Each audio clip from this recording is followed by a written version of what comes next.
Hello student, एक बार फिर से आपका स्वागत है आपके अपने जो स्मार्ट क्लासेस पर। हाँ, तो हमारी इंटरमीडिएट की इंग्लिश की क्लास चल रही थी और जिसमें हम डिस्कस कर रहे थे आपकी जो पहली ही बुक है फ्लेमिंगो की प्रोज। और तो देखो, आपको दिखाई दे रहा होगा सामने चैप्टर है आपका द लास्ट लेसन, और इसके जो राइटर हैं वो अल्फोंस डॉडेट हैं। बार बार बोलने से क्या होता है कि हमको जो चीज़ याद करनी है वो भी याद हो जाती है, जो नहीं याद करनी है वो भी याद हो जाती है। तो देखो, चैप्टर का नाम आपकी आंखों के सामने जैसे ही वीडियो स्टार्ट होता है आपको दिखाई देता होगा। तो मैं गारंटी देता हूं कि जो विद्यार्थी मेरा ये सेशन डेली देख रहे होंगे उनको बहुत ही आसानी से इस चैप्टर के बारे में हर चीज़ पता चल गई होगी कि इसमें क्या क्या हुआ है, कैसे कैसे हुआ है, कौन कौन सी इसमें इन्वेंट हुई हैं, कौन कौन सी घटनाएं इसमें घटती हैं। सारी बातें आपको इसमें समझ में आ गई होंगी। जब सारी बातें समझ में आ जाती हैं तो फिर क्वेश्चन का तो कोई मतलब ही नहीं रहता है। क्वेश्चन पढ़ा और आंसर उसका आंखों के सामने आ जाता है। तो देखिए, देख लेते हैं इंपोर्टेंट शॉर्ट टाइप क्वेश्चन, यानी कि जो छोटे वाले क्वेश्चन होते हैं शॉर्ट टाइप, और इनका जो आंसर होता है कितना होता है बेटा, 30 वर्ड्स का लिखना होता है। 30 में अगर आपके 20 भी रह जाते हैं तो आपको परेशान नहीं होना है, क्यों कि जो बात पूछी गई है हमें उसमें उस चीज को दिखाना है। तो सबसे पहला क्वेश्चन देख लेते हैं क्या है। What was the bulletin board. What means क्या, वाज माने था। देखो, शॉर्ट क्वेश्चन की एक खास बात क्या होती है मैं आपको बता दूं। यदि आपने क्वेश्चन का जो मतलब समझ लिया, यदि आपने क्वेश्चन का मतलब समझ लिया तो मैं गारंटी देता हूं कि आंसर लिखने में आपको बिल्कुल भी तकलीफ नहीं होगी, बिल्कुल भी दिक्कत नहीं होगी, क्योंकि 50% जो आंसर होता है वो हम क्वेश्चन में से ही मेक कर लेते हैं, क्वेश्चन में से ही बना लेते हैं। और मैं आपको एक बात बता देता हूं कि जो आंसर क्वेश्चन बेस पर लिखे जाते हैं, जो आंसर क्वेश्चन बेस पर लिखे जाते हैं वो आंसर 100% सही माने जाते हैं। इसलिए हम जो भी आपको क्वेश्चन का आंसर कराएंगे वो हमारा कैसा होगा, वो हमारा क्वेश्चन बेस पर होगा। सारी चीजें उसमें आपको क्वेश्चन बेस पर ही दिखाई देगी, ठीक है। बिल्कुल भी आपको दिक्कत नहीं लेनी है, सिर्फ अच्छी तरह से पढ़ना है। तो वाट मिस क्या होता है, क्या वाज मिस था द बुलेटिन बोर्ड, जो सूचना पट था, यानी सूचना पट क्या था। How was it important, how miss कैसे या किस तरह से, वाज माने था, इट माने यह है, इंपोर्टेंट माने महत्वपूर्ण। तो यह किस तरह से महत्वपूर्ण था। तो दो बातें पूछी हैं कि एक तो आपका जो बुलेटिन बोर्ड था वो क्या था और वो महत्वपूर्ण क्यों था। तो देखो, मैं आपको बता दूं कि बुलेटिन बोर्ड क्या था।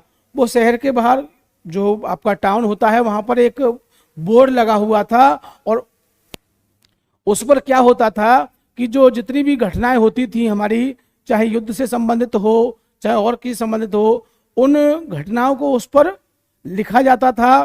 क्योंकि उस समय आज के जैसा सिस्टम नहीं था कि कोई सूचना हुई मोबाइल पर भेज दिया, उसको वायरल कर दिया। तो उस समय ऐसी कंडीशन थी, तो जो सूचनाएं होती थी, जो घटनाएं होती थी, कौन से नियम लागू होने हैं, कौन से नियम हटने हैं, तो उन सबको एक सूचना बोर्ड पर लगा दिया जाता था।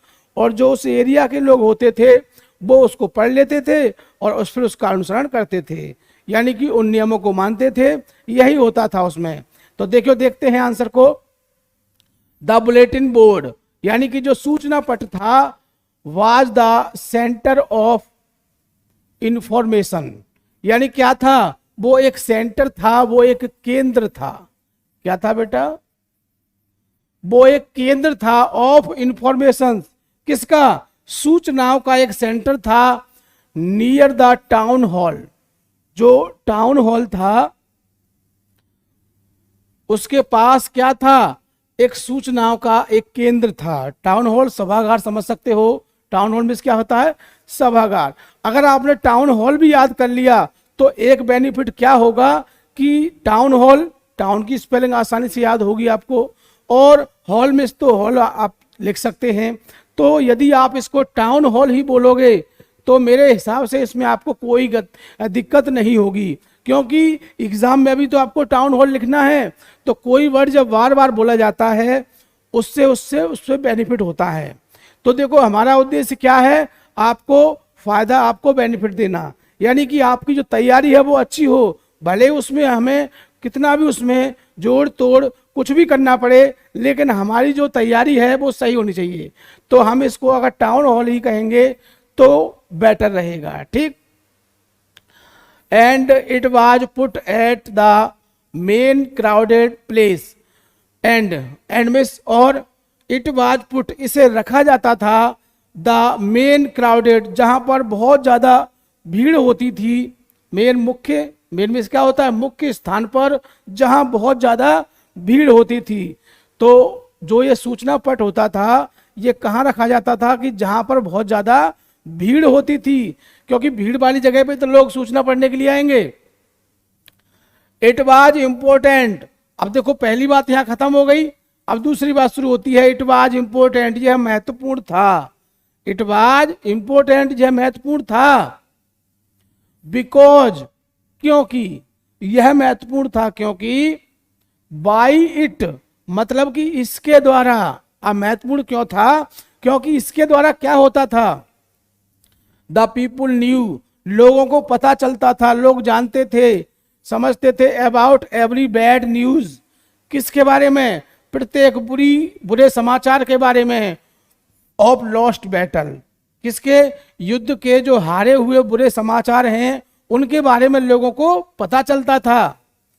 द ड्राफ्ट, ड्राफ्ट यानी कि सेना में भर्ती के लिए, क्या होता है ड्राफ्ट माने, सेना में भर्ती के लिए जो कानून बनाए गए हैं उनके अधिकारों के समाचार को क्या बोलते हैं बेटा, ड्राफ्ट बोलते हैं। यानी सेना में भर्ती संबंधी कानूनों के समाचार जो होते थे उसको क्या बोलते हैं, ड्राफ्ट बोलते हैं। And the order of commanding officer, और क्या होता था इसमें, ऑर्डर ऑफ कमांडिंग ऑफिसर क्या होता है, अधिकारियों के लिए जो आदेशों की सूचना बनाई जाती थी उनके समाचार को भी क्या होता था, उस जो आपका बुलेटिन बोर्ड होता था ये सब उस पर लिखे जाते थे। And it was only, and it was only, और इट वाज, यह, ओनली माने केवल, मीन्स माने क्या था, साधन था, ऑफ कम्युनिकेशन, यानी कि बातचीत का, वार्तालाप का क्या था, एक साधन था। क्यों कि अब अगर मुझे आपसे बात करनी है तो आप मान लो कहीं दूर रहते हैं और मैं कहीं दूर रहता हूं, आप मुझसे कैसे बात करोगे, तो उसके लिए क्या होता था कि सूचना बोर्ड, मैंने अपनी बात कहाँ लिख दी, उस बोर्ड, नोटिस बोर्ड पर लगा दी, आप आए, आप वहां से देख के चले गए, ठीक है ना। अगर आपने कोई नोटिस दिया तो हम उसको देख के चले गए। तो क्या होता था, and it was only means, यह केवल साधन था, यानी उस समय यह साधन था किसका, कम्युनिकेशन का, यानी कि वार्तालाप का क्या था बेटा, एक साधन था। बिटवीन, किसके बीच में, यानी बीच में साधन था, ऑफिसर्स एंड पब्लिक, यानी कि अधिकारियों और जो जनता, आम जनता होती है उसके बीच का साधन था। यानी जो भी अधिकारी जो आदेश देते थे वो उस पर इंडिकेट होता था और लोग उसको देख लेते थे। तो समझ गए होंगे कि बुलेटिन बोर्ड क्या था और ये क्यों महत्वपूर्ण था।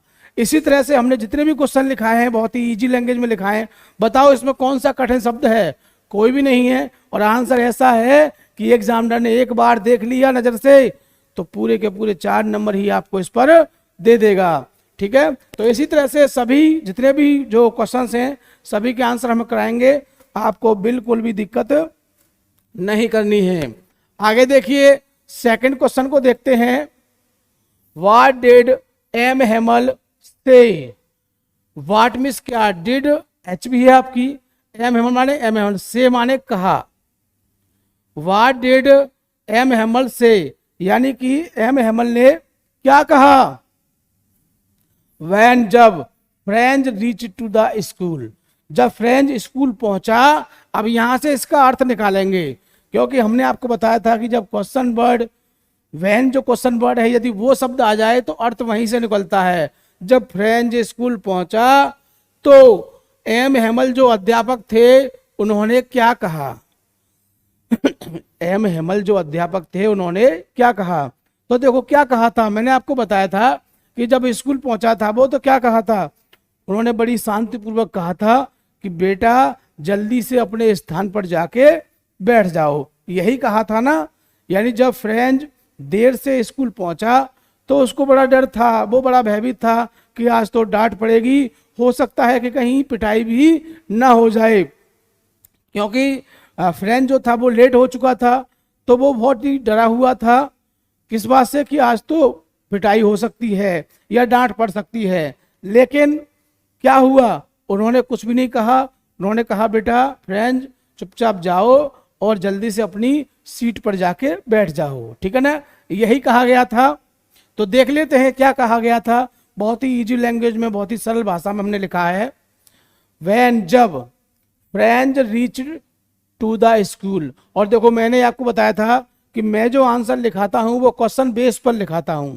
देखो अगर यहां से करोगे तो यहां से ऐसे करोगे और इसको लिखना शुरू कर दोगे। व्हेन फ्रेंच, तो when French reach to the school, जब फ्रेंच स्कूल पहुंचा, हिज टीचर एम हेमल, और उसके जो अध्यापक थे एम हेमल सेड, कहा उन्होंने कहा वेरी काइंडली, कैसे कहा, बड़ी दयालुता पूर्वक कहा। उन्होंने क्या कहा, गो टू योर प्लेस सून, कि आप जल्दी से अपनी सीट पर जाकर बैठ जाएं, अपने स्थान पर जाकर बैठ जाएं। लिटिल फ्रेंच, छोटे फ्रेंच आप अपनी सीट पर जाके बैठ जाएं। We were about to teach without you, यानी कि हम अभी, we were about to teach without you, हम अभी बिना तुम्हारे क्लास शुरू करने वाले थे या पढ़ाने वाले थे, ऐसा उन्होंने कहा। तो आप समझ गए होंगे कि किस तरह से उन्होंने बात को कही। तो यही बात इसमें पूछी गई थी, जो बात पूछी जाती है वही हम इसमें बताते हैं। तो यही पूछा है कि उसमें एम हेमल ने क्या कहा था। तो एम हेमल ने ये कहा था कि जाओ बेटा अपने स्थान पर जाके बैठ जाओ, और बड़ी विनम्रता पूर्वक कहा था उन्होंने। कैसे कहा था, बड़ी विनम्रता पूर्वक कहा था।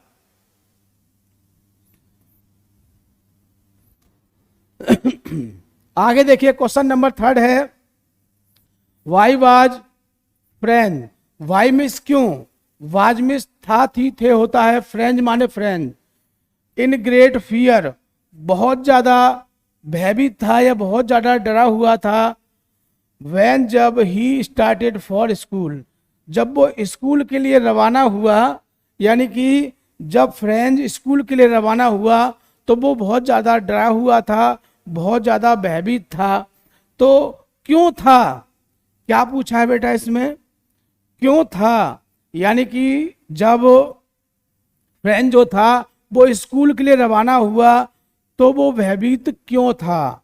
अब क्यों था आपको पता होगा, आपको हमने जो पाठ की हिंदी है बहुत ही बढ़िया तरह से पढ़ाई थी, और आपको पता होगा कि वो क्यों डरा हुआ था।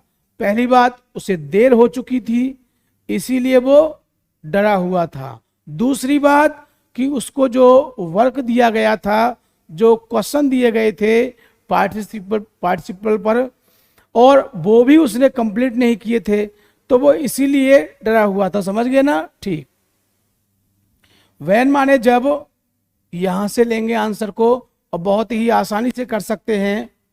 वैन माने जब फ्रेंच स्टार्टेड फॉर स्कूल, यानी कि जब फ्रेंच स्कूल के लिए रवाना हुआ, he was in great fear of scolding, तो वह बहुत ज्यादा डरा हुआ था। ऑफ स्कॉल्डिंग, किसके कारण, डांट के कारण, कि उसको डांट पड़ेगी, उसको फटकार पड़ेगी, उसको टीचर के द्वारा डांटा जाएगा, हो सकता है कि उसे पीटा भी जाए। तो इस वजह से वो क्या था, बहुत ज्यादा डरा हुआ था, बहुत ज्यादा डरा हुआ था। ग्रेट फियर यानी कि बहुत ज्यादा डरा हुआ होना।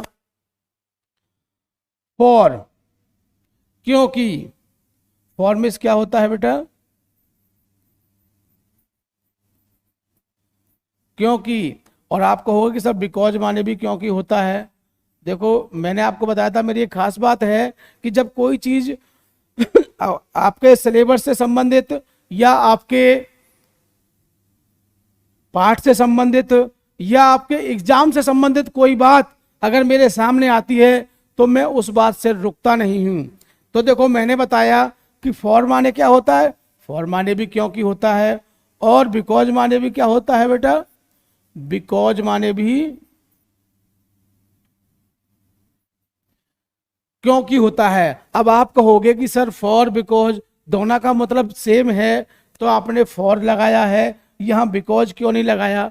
तो देखो मैं आपको यहाँ पर एक, आपके एग्जाम में 2 नंबर का क्वेश्चन आता है, मैं यहाँ पर उस क्वेश्चन को डिस्कस करूंगा और मेरी छोटी सी बात से ही वो चीज यहाँ क्लियर हो जाएगी। यानी कि क्या होता है, एग्जाम में आपको 2 वाक्य दिए होते हैं, एक वाक्य ये रहा यहाँ से यहाँ तक, और दूसरा फॉर के बाद यहाँ से अंत तक मान लीजिए, ठीक है ना। ये 2 वाक्य दिए हुए हैं, एग्जाम में इसी तरह से देगा और आपसे कहेगा, क्या कहेगा कि इसका क्या बनाओ बेटा, कंपाउंड बनाओ।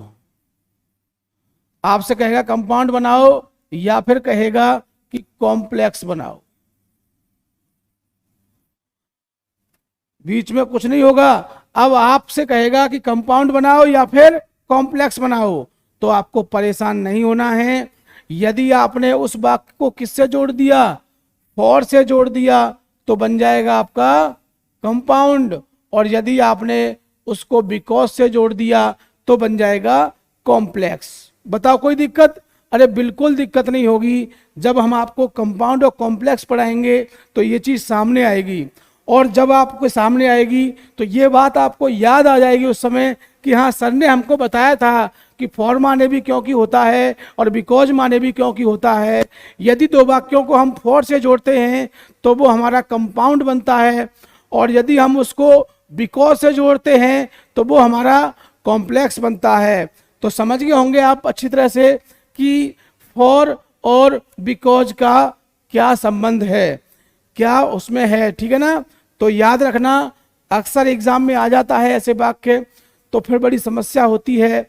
और पूछा है आपसे कंपाउंड बनाइए, आपके दिमाग में है कि बिकॉज लगाने से, बिकॉज जो अंग्रेजी होती है वो क्योंकि की होती है, आपने बिकॉज लगा दिया, सेंटेंस रॉन्ग हो जाएगा। इसलिए आपको ध्यान रखना है कि अगर कॉम्प्लेक्स के लिए कह रहा है तो बिकॉज से जोड़ दीजिए, कंपाउंड के लिए कह रहा है तो फॉर से जोड़ दीजिए, ठीक है। आगे चलते हैं अपने टॉपिक पर जो चल रहा है, क्योंकि ये जो बीच बीच में ऐसी बातें आती हैं ये हमारे ज्ञान को बहुत ज़्यादा बढ़ाती हैं। तो मेरा उद्देश्य है कि आपका ज्ञान बढ़े, क्योंकि आपसे कभी भी कोई पूछ सकता है कि कंपाउंड कैसे बनते हैं, कॉम्प्लेक्स कैसे बनते हैं, लेकिन आपको टेंशन नहीं लेनी है। अरे जब हम आपको ग्रामर का सेशन पढ़ाएंगे तो ये कंपाउंड और कॉम्प्लेक्स और सिंपल चुटकियों में ख़त्म करा देंगे आपके। तो क्या हुआ बेटा, फिर शुरू से देख लेते हैं। वैन जब फ्रेंच स्टार्टेड फॉर स्कूल, जब फ्रेंच स्कूल के लिए रवाना हुआ, he was in great fear, वह बहुत ज़्यादा डरा हुआ था, ऑफ स्कोल्डिंग, किसके कारण, डांट के कारण, फॉर क्योंकि, ही बिकेम लेट, क्योंकि उसे देर हो गई थी, फॉर द स्कूल, किसके लिए, स्कूल के लिए, क्योंकि उसे स्कूल के लिए बेटा देर हो गई थी इसीलिए वो डरा हुआ था। दूसरी बात, and he had not learned, और उसने याद नहीं किए थे, उसने याद नहीं किए थे, हिज लेसन, पाठ, किसके पाठ, ऑन पार्टिसिपल्स, उसने जो पार्टिसिपल्स का जो पाठ दिया था पढ़ने के लिए तो उसको भी उसने याद नहीं किया था। तो ये 2 बातें थी जिनके कारण फ्रेंच स्कूल जाते समय घबरा रहा था, डर रहा था कि अब स्कूल में क्या होगा।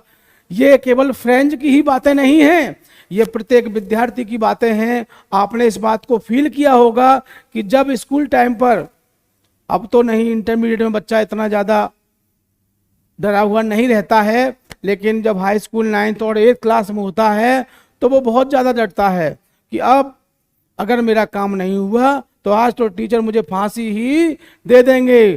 चाहे भले ही स्कूल में जाके एक छोटा सा चांटा मार के छोड़ दें और ये भी कह दें कह रहे नालायक काम नहीं करके लाया, बस इतना कह के चल बैठ जा, आज के बाद तुझको कभी नहीं छोड़ूंगा, ऐसा कह के विद्यार्थियों को बैठा देते हैं। लेकिन उसके अंदर डर था क्या कि उसको क्या दिया जा सकता है, उसको डांटा जाएगा और यहां तक पीटा भी जा सकता है। तो डर के पीछे ही सब कुछ है और डर के आगे भी क्या है, डर के आगे जीत भी है। क्योंकि यदि आप डरोगे नहीं तो जीतोगे भी नहीं, क्योंकि सब कुछ आजकल जो होता है वो सब प्रेशर में होता है, दबाव, डर। यदि अगर कोई डर नहीं होता, किसी को पैसे का डर होता है, किसी को मार पीट का डर होता है। सपोज करें आपके फादर हैं, अगर वो काम पर नहीं जाएंगे तो उनको सैलरी मिल जाएगी, नहीं मिलेगी, तो किस चीज़ का डर है उनको, सैलरी का डर है, अगर नहीं गया तो सैलरी नहीं मिलेगी, ठीक है ना। हमें भी डर है कि अगर हम नहीं आएंगे तो आपका कोर्स पूरा नहीं होगा, आपका सिलेबस पूरा नहीं होगा और पैसा भी नहीं मिलेगा। सीधी सीधी बात है, कहने में क्या डर है। तो समझ गए होंगे आप, सब कुछ क्या होता है, सब कुछ प्रेशर में होता है, दबाव में होता है। तो जब तक जिस विद्यार्थी को डर नहीं होगा वो कुछ नहीं कर सकता है। तो आपको डरना है और आगे बढ़ना है। तो आगे अगला क्वेश्चन देखते हैं, क्वेश्चन नंबर 4। क्या है बेटा, क्वेश्चन नंबर 4 बहुत ही इंपॉर्टेंट क्वेश्चन है। और देखो खासकर मैं जो इंपॉर्टेंट क्वेश्चन है वही करा रहा हूं, क्योंकि ज्यादा फालतू याद करने से कोई बेनिफिट नहीं है। 10-5 क्वेश्चन कुछ गिने चुने होते हैं, उन्हीं में से एग्जाम में आ जाते हैं। तो मैं उन्हीं क्वेश्चनों को कराऊंगा जो आपको सन 2023 में देखने को मिलेंगे। इस क्वेश्चन के बाद हम आपके कमेंट देखेंगे कि कौन सा बच्चा क्या कह रहा है हमसे, ठीक। Question number 4, what did M Hamel speak first in the class. यानी कि जो अध्यापक एम हेमल थे उन्होंने क्लास में सबसे पहले क्या कहा, क्या बोले। सबसे पहले स्पीक माने बोलना होता है बेटा, तो सबसे पहले क्लास में वो क्या बोले, डेट डे, उस दिन। यानी कि क्लास में उस दिन सबसे पहले वो क्या बोले, अबाउट द लास्ट लेसन। किसके बारे में, जो अंतिम पाठ था उसके बारे में। जो हमारे एम हेमल अध्यापक थे वो सबसे पहले क्या बोले थे, तो सबसे पहले क्या बोले थे, उन्होंने सबसे पहले यही कहा था कि जो हमारा कंट्री है अब उस पर दूसरे देश का अधिकार हो चुका है और अब वहाँ से आदेश आने वाला है कि जो हमारी फ्रेंच लैंग्वेज है, जो हमारी मदर टंग है, वो अब हमको नहीं पढ़ने को मिलेगी और उसके स्थान पर जर्मन भाषा आपको पढ़ाई जाएगी और आपको जर्मन भाषा में ही बोलना पड़ेगा, जर्मन भाषा में ही आपको सब कुछ करना पड़ेगा कहा जाए तो। और इसके साथ साथ जो उसके बात आ रही जर्मन भाषा, तो टीचर भी वहीं से आएंगे। तो ऐसा किसने कहा, एम हेमल ने कहा। तो देखो ये चीज़ हमने आपको किस में बताई थी, जब हमने पूरी कहानी बताई थी तो हमने इसको डिस्कस किया था, आपके दिमाग में होगा। और एग्जाम में अगर आपको क्वेश्चन का आंसर याद नहीं है तो छोटे छोटे सेंटेंस बनाओ और उनकी अंग्रेजी बना के लिख देना, आपको पूरे मार्क्स मिलेंगे। आपका होगी सर कैसे लिखेंगे, हमें तो ट्रांसलेशन ही नहीं आता है। तो इस चीज़ के लिए आपको बिल्कुल परेशान नहीं होना है। ट्रांसलेशन तो हम आपको ऐसा सिखा देंगे जैसे कभी आपने भूला ही नहीं था। तो देखिए M Hemal spoke, M Hemal बोलते हैं फर्स्ट इन द क्लास, सबसे पहले क्लास में, अबाउट द लास्ट लेसन। तो देखो हमने बताया था कि जो हम आंसर लिखाते हैं वो क्वेश्चन बेस पर लिखाते हैं। यहां से हमने इस आंसर को शुरू किया और ये स्पीक का क्या हो जाता है, स्पोक। ये सेकंड फॉर्म में बदल जाता है बेटा। कब बदलता है, अगर यहाँ पर क्या दिया हो, डिड दिया हो। डिड दिया हो तो सेकंड फॉर्म में बदलते हैं, डू दिया हो तो कुछ नहीं करते हैं, डज दिया हो तो एस लगा देते हैं। और यदि कोई इसके अतिरिक्त आपकी, जैसे मान लीजिए वाज है, वर है, इज है, तो उसको उठा के सीधा हम कहाँ रख देते हैं बेटा, सब्जेक्ट के बाद रख देते हैं। इस तरह से जो आंसर लिखे जाते हैं बहुत ही अच्छे आंसर माने जाते हैं और नंबर भी खूब भर भर के मिलते हैं आपको। तो एम हेमल ने बोला, कहा, फर्स्ट, सबसे पहले, इन the class about the last lesson, जो अंतिम पाठ था उसमें सबसे पहले क्या कहा उन्होंने, जो उनकी आखिरी क्लास थी ऐसे कह सकते हैं, यानी कि जो एम हेमल जो वहाँ अध्यापक थे बेचारे वो भी बहुत दुखी थे। अब आपको पता होगा दुखी क्यों थे, हमने पूरी कहानी आपको बताई थी कि दुखी इसीलिए थे कि 40 साल से वो उस काम को कर रहे थे, उस काम को 40 साल से कर रहे थे, बच्चों से बहुत अच्छा उनका मेल था, उनको फ्रेंच में पढ़ाते थे, लेकिन अब फ्रेंच समाप्त हो जाएगी और अब जर्मन भाषा पढ़ाई जाएगी, तो वो क्या जर्मन पढ़ा सकते हैं? नहीं पढ़ा सकते हैं, इसीलिए उनको वहां से भगा दिया जाएगा। तो इतनी लंबी सेवा के बाद किसी को भगा दिया जाए, यानी कि तो क्या होगा, आप इस बात को फील कर सकते हैं कि जब एक व्यक्ति कोई कहीं कार्य कर रहा है और तो वहां से उसे हटा दिया जाता है तो उसको बहुत ही कष्ट होता है। तो उन्होंने कहा कि डेट मीन्स क्या होता है बेटा, कि द ऑर्डर यानी कि आदेश, had come from Berlin, Berlin से आदेश आया था, टू टीच ओनली जर्मन, कि केवल क्या पढ़ाया जाएगा, केवल आपको जर्मन भाषा ही पढ़ाई जाएगी। तो बर्लिन से आदेश आ गया है और आपको जर्मन भाषा ही पढ़ाई जाएगी। In the school of Alsace and Lorraine, कहां पर? अल्सास और लोरेनो के स्कूल में क्या पढ़ाया जाएगा बेटा? केवल जर्मन भाषा ही पढ़ाई जाएगी। तो ये बात उन्होंने, जो लास्ट लेसन था ये बात उसमें उन्होंने कही। इसके बाद एंड द न्यू टीचर, अब ये बात उनके ऊपर आ गई। अब बेचारे वो पुराने टीचर हैं, क्या करेंगे? बहुत दिक्कत होगी। जैसा एक बार कब हुआ था कि जब, मुझे घटना याद आती है तो मैं बता देता हूं, चाहे मेरी वीक पॉइंट मान लीजिए, क्यों कि आपको नई नई जानकारी नहीं मिलेंगी, तो जब आप हमारी जगह पर आएंगे तो कैसे बताएंगे बच्चों को, क्योंकि ये तो एक क्रम है जो चलता रहता है। तो जब शुरुआत में कंप्यूटर आया था और जो लोग बैंक में काम करते थे तो उनको क्या हुआ, उनको बड़ा डर लगने लगा। क्यों कि अब हम यहाँ से बैंक से निकाल दिए जाएंगे और अब नए जो कंप्यूटर चला सकते हैं ऐसे ट्रेंड लोग आएंगे और हमको यहाँ से भगा दिया जाएगा, ऐसा विचार उनके दिमाग में आया। लेकिन ये अंडर कंट्री की बात थी, अंडर अपने एक कंट्री की बात थी, लेकिन ऐसा नहीं किया गया और उन्हीं लोगों को कंप्यूटर सिखाया गया और फिर उन्होंने अच्छी तरह से, जैसे धीमे धीमे काम करते हैं, उसके बाद वो काम करना ठीक बढ़िया तरह सीख गए और फिर उन्होंने रिटायरमेंट ले लिया। उसके बाद जब समय आने पर, और उनकी जगह जो नए जो होशियार बंदे थे, आपके जैसे होशियार जो कंप्यूटर अच्छी तरह चला सकते थे, उनको फिर वहाँ पर रख लिया गया। लेकिन वहाँ पर ये नहीं हुआ, वहाँ क्या कहा गया, जो पुराने टीचर हैं वहाँ से उनको सबको भगा दिया जाएगा। यानी कि अल्सास और लोरेनो के स्कूल में जितने भी स्कूल्स हैं वहाँ से सब टीचरों को हटा दिया जाएगा और बर्लिन से टीचर आएंगे और वो क्या पढ़ाएंगे, वो बेटा जर्मन पढ़ाएंगे। The new teacher would come tomorrow, और जो नए अध्यापक हैं वो कल आ जाएंगे। हम यहाँ नेक्स्ट डे भी कह सकते हैं, क्योंकि बेटा हमने इसको इनडायरेक्ट फॉर्म में बनाया है।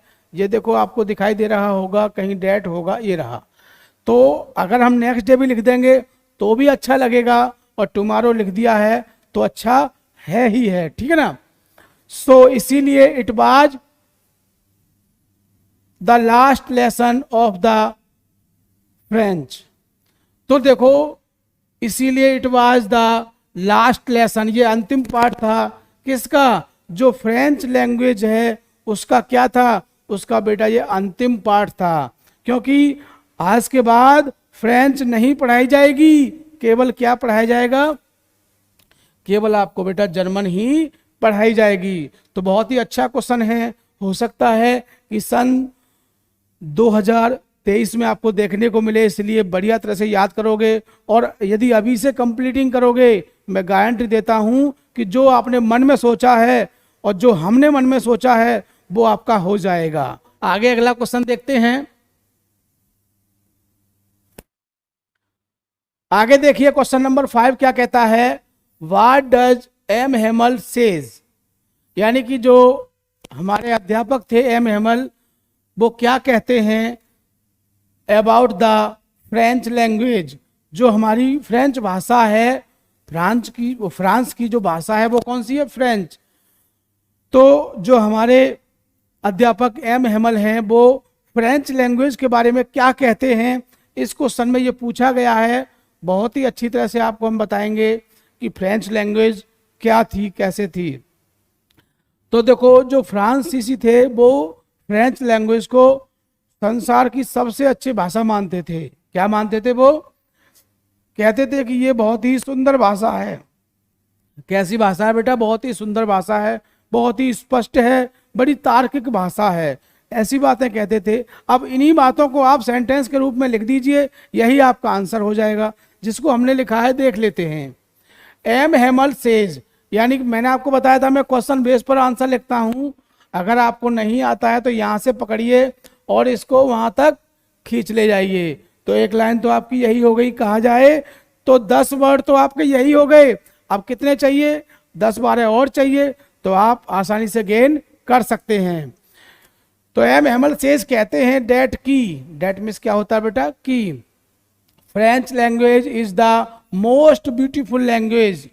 कैसी है, सबसे ज्यादा सुंदर। मोस्ट क्या है बेटा, मोस्ट, सबसे ज्यादा सुंदर भाषा है ऑफ द वर्ल्ड, किसकी, संसार की। तो देखो, संसार की सबसे सुंदर भाषा बताई है, लेकिन कोई व्यक्ति सही वो अपनी बुराई नहीं करता है। मैं कहता हूं कि हिंदी मेरी संसार की सबसे अच्छी भाषा है। जो अंग्रेज लोग कहते हैं कि अंग्रेजी जो है हमारी सबसे अच्छी भाषा है, तो कोई व्यक्ति किसी चीज की बुराई नहीं करता है। सबको अपनी चीज प्यारी होती है, भले ही बेकार क्यों ना हो, लेकिन अपनी तो अपनी है, ठीक है ना। तो एम हेमल कहते हैं बेटा कि French language is the most beautiful language. कैसी भाषा है, वो संसार की बहुत ही सुंदर भाषा है, या कहा जाए तो संसार की सबसे सुंदर भाषा है। इट इज द, ये थोड़ा फालतू लिख गया है, कोई बात नहीं। इट इज द, चलो मैंने इसको क्रॉस कर दिया है। इट इज द क्लियरेस्ट, कैसी भाषा है, ये एकदम स्पष्ट भाषा है। स्पष्ट ऐसी कि देखने में साफ दिखे, आसानी से व्यक्ति इसको समझ लें, वो होता है स्पष्ट। जैसे कि हम आपसे कहते हैं बेटा राइटिंग थोड़ा साफ साफ लिखा करो। साफ साफ लिखने का मतलब क्या है कि सामने वाला उसको समझ ले, यही कारण है और कोई कारण नहीं है। एंड मोस्ट लॉजिकल, और कैसी, बहुत ज्यादा तार्किक भाषा है। कैसी है बेटा, तार्किक भाषा है ये। तो इसीलिए एम हेमल, इसीलिए एम हेमल क्या कहते हैं, एम हेमल कहते हैं दैट की दे मस्ट गार्ड इट। इसीलिए हमें इस भाषा को क्या करना है, इस भाषा को बेटा सुरक्षित रखना है, हमें इसको गार्ड करना है। गार्ड समझते हैं ना, तो हमें इसकी सुरक्षा करनी है। जैसे कि अब आप इंटरमीडिएट में हैं, अब हमारा काम है कि आपकी सुरक्षा हम करें। किससे संबंधित, पढ़ाई से संबंधित, बाकी तो तुम्हारा परिवार करेगा। तो हमारा उद्देश्य क्या है, तो आपकी जो स्टडी है वो बढ़िया होनी चाहिए। तो वो देख रेख किसकी है, हमारी। अब हम जिसको, हमारा उद्देश्य क्या है कि हम आपको अच्छे से अच्छा आपको पढ़ाएं, ताकि आपका जो माहौल है वो सही रह सके। तो एम हेमल कहते हैं बेटा डेट की दे मस्ट गार्ड इट, उन्हें, हमें, यानी उन्हें इसको क्या रखना चाहिए, इसको सुरक्षित रखना चाहिए। एंड नेवर फॉरगेट इट, और इसे कभी भी भूलना नहीं चाहिए। तो ये कहा गया है, बहुत ही अच्छा क्वेश्चन है, याद रखना, एग्जाम में आए तो आसानी से लिख दोगे। 2-3 बार पढ़ लेना, ज्यादा दिक्कत नहीं होगी। इसके बाद अगला क्वेश्चन देख लेते हैं बेटा। इसका 6वां क्वेश्चन कहा जाए तो लास्ट क्वेश्चन है। इसके बाद हम वीडियो को समाप्त करेंगे, और फिर इसके बाद जो इसके बाकी क्वेश्चन हैं उनको हम अगले पार्ट में डिस्कस करेंगे। बिल्कुल अच्छी तरह से आपके हर टॉपिक को समझाया जाएगा, बहुत ही बढ़िया तरह से, ठीक है ना। तो क्वेश्चन नंबर 6 क्या कहता है, whom did M Hamel blame. whom माने किसने आरोप लगाया, एम हेमल ब्लेम आरोप लगाया for the ignorance in studies, कि अध्ययन को नजरअंदाज करते हैं। whom किसने, the M Hamel blame, M Hemal इस बात को आरोपित करते हैं कि किसने ब्लेम किया कि इग्नोरेंस मीन्स क्या होता है बेटा, नजरअंदाज करना, इन स्टडी अध्ययन, कि वो अध्ययन को नजरअंदाज करता था, करते हैं विद्यार्थी, क्यों और क्यों करते हैं। यानी कि whom did M Hamel blame, M Hamel ने आरोप लगाया कि कौन कौन लोग जो हमारा अध्ययन है उसको नजरअंदाज करते हैं, कौन करता है। तो अब कौन करता है इसके बारे में एम हेमल ने कहा है कि जो बच्चों के पेरेंट्स होते हैं, जो बच्चों के पेरेंट्स होते हैं वो भी बहुत ज़्यादा नज़रअंदाज करते हैं। कैसे कि वो चाहते हैं कि बच्चा हमारा कहीं काम करे, पढ़ाई में क्या मिलता है, फीस और जाती है, इसमें हर महीने फीस देनी पड़ती है तो बहुत ज़्यादा दिक्कत होती है, और यदि कहीं काम करेगा तो 2 पैसे कमा के लाएगा, जिससे हमारी जो पैसे की आमदनी है वो बढ़ जाएगी। ऐसा कौन सोचता है, बहुत से पेरेंट्स सोचते हैं। इसके अतिरिक्त तो उसने एक बात और कही अपने इसी संबंध में कि मैं भी अपने आप को दोषी मानता हूँ। क्या कहा उन्होंने, मैं भी अब उसको अपने आप को दोषी मानता हूँ।